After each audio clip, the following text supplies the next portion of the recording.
Hey there, this is the Top Floor Please podcast, where women in leadership rise together. I'm your host, Melissa McCormick, executive coach and founder of the Grace and Salt Leadership Academy. This is your space to find clarity, grow in confidence, and lead with bold authenticity. Whether you're navigating the boardroom, building your team, or stepping into new territory, you're not alone. Let's talk real challenges, real growth, and real leadership, because the top floor isn't just a place, it's a mindset. All right, let's get started. So conflict doesn't have to unravel you. So today we're going to talk about how to stay grounded even when things get heated.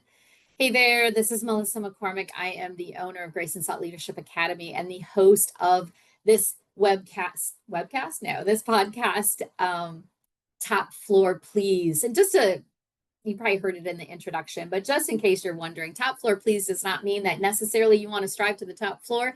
The top floor please is really what you define as the top floor. So I want to make that perfectly clear. But today we're going to be tackling something that every woman in leadership faces: conflict, right? Whether it's passive aggressive comments, difficult feedback, or an outright confrontation. Staying calm is part of your leadership currency. Hang on a second, I'm gonna take a drink. Okay, so I've got, let's see, how many tools do I got? I got 4 tools to stay calm in conflict. And when you can feel like, I don't know if you get this way, but I can feel like I get splotches, my face turns red. Not necessarily when I'm mad, but when I'm just uncomfortable or not quite sure what to say. So if I'm getting emotional, because sometimes I do tend to tear up, and especially when I'm super stressed out, then these tips will help you with that. So the first one is, I want you to breathe before you speak. Very simply, breathe in and breathe out. Not a sigh. Don't sigh, because that's going to set the other person off. I just want you to breathe, right? Just take a breath. Just take a moment and pause. That pause gives you power. Take one deep breath to keep your prefrontal cortex online, so it's aware of what's going on, so you can respond and not lash out, right? This is that fight, flight, or freeze part of the brain. And some people want to run away, some people just freeze and don't know what to do, and some people want to fight. Well, when you pause, that keeps the fight, flight, or freeze area of your brain out of the discussion. So your prefrontal cortex is going to be focused, so you can respond and not just lash out. So, I mean, let's practice right now. Take one deep breath. Just take a deep breath. And then smile. I think it's important to smile. That is also going to help set your mindset and your framework. When you've got that person in the room, oh man, did I have plenty of these people, but I had one person in particular who would drive me absolute bonkers. And he would make some sarcastic response, or something that was not exactly positive or reinforcing of the idea that I was sharing. Then I would typically this is what I would typically say, and it got kind of funny because people knew what I was doing eventually. But I would say, oh, thank you so much, yes, I appreciate your comments. And then I would go on and I would speak.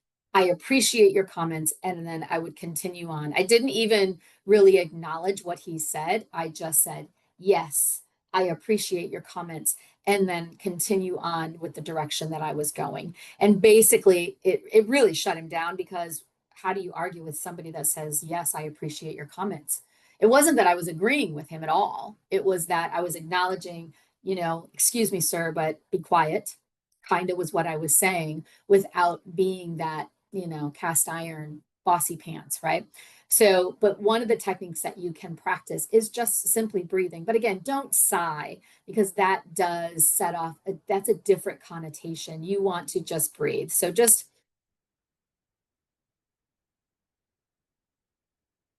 and then speak. Okay, let's practice that together. So just breathe.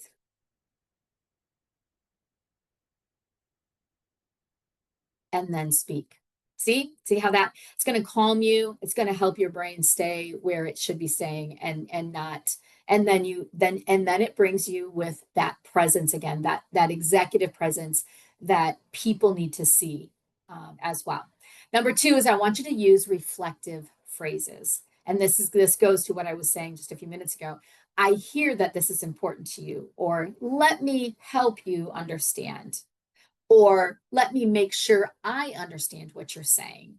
These kind of de-escalate tensions while keeping that conversation moving. Another one, like I said, was I appreciate your comments. Thank you so much for your contribution. Thank you so much. You don't have to say for your contributions. That sounds a little formal and a little sassy, but just say, hey, thanks so much. I really do appreciate your comments.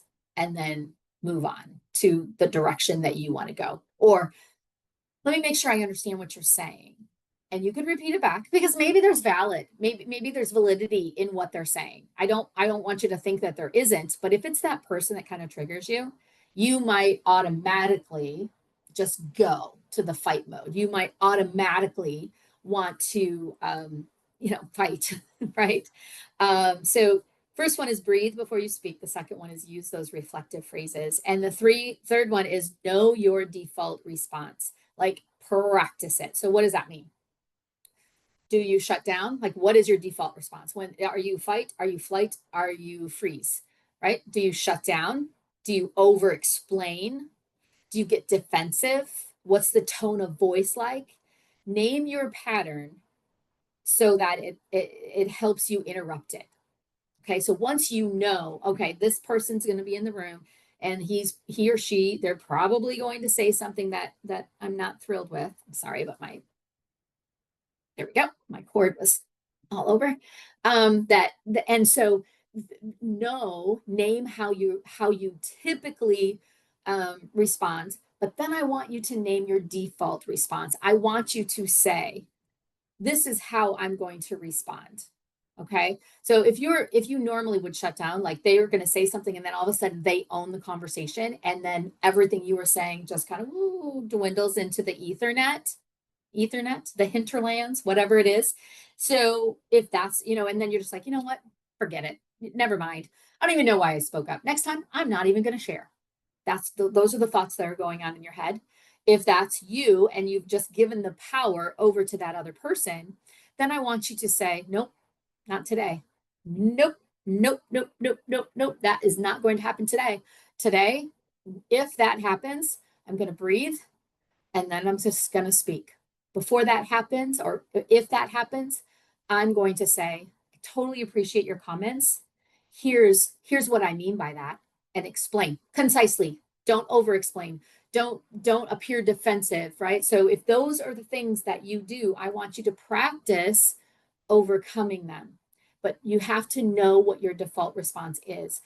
Name it, know it, recognize it. The whole thing with Grace and Salt Leadership Academy is truly all about self-awareness and understanding other people, absolutely. But a lot of it has to do with, we start with, in order to transform yourself, you have to know where you are first. So we start with self-awareness. That's what the whole Esther Project is all about. We start with self-awareness, and then we move into, okay, how can I then communicate more clearly? How can I have this situation with XYZ person? How do I build a stronger relationship with them? And I help coach that. So that's what the Esther Project's all about. Number 4, and the final one, is set a follow-up. Okay. So not every conflict needs to be resolved in the moment. You could say, let me think about that and circle back tomorrow. That's leadership. That's not avoidance. That means I need to talk about this. I need to think about this. Maybe you could tell they're getting a little riled and you want them to calm down. You don't want to have this conversation. Like, you're having challenges bringing the conversation down or de-escalating it. So it's like, you know what? And don't say, I can see you're rather upset. We should talk about this tomorrow.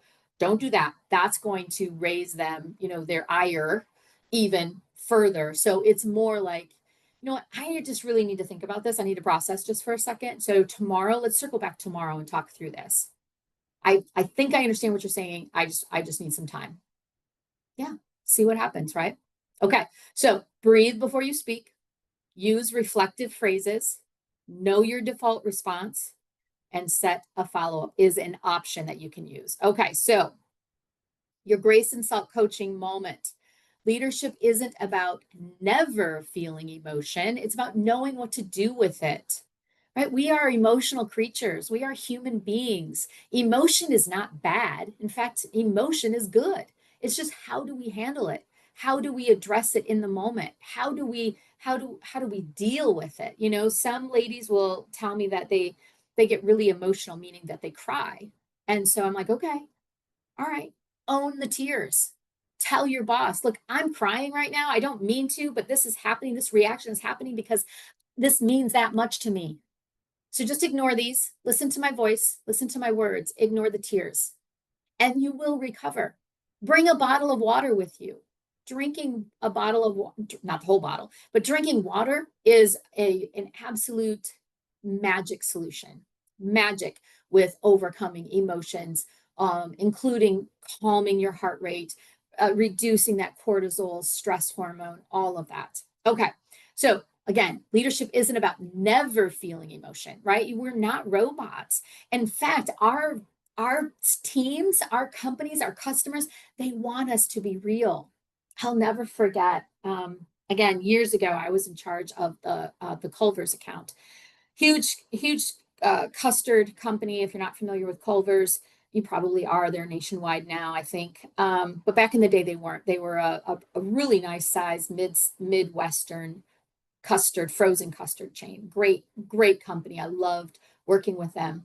And there was a franchisee where our machine was just giving him fits. And he was getting frustrated because we just couldn't get it figured out. And that particular day, my husband was laid off that day from work. And the guy called me, and I answered the phone, which I should not have done because I was very emotional. My husband just lost his job. We didn't know, what's next, all those things. And Mike was obviously very upset. I was upset. So anyway, so I answer the phone. And this customer is really mad because his custard machine is not working. I promised him that we'd get down there and the service technician was on their way and all the things. Anyway, I started crying and I told my customer what was going on. I said, I'm terribly sorry, but I can't handle this right now. I will have somebody else call you and they'll talk through everything with you, but this is what's going on. And I started crying. So he obviously understood, and it became a good friend. And after that, I was talking to my son, Nicholas, and I was telling Nick about it. And I said, yeah, I was really embarrassed because I was crying and that's not professional and all these things. And he said, Mom, and he was probably 12, maybe 10 at the time.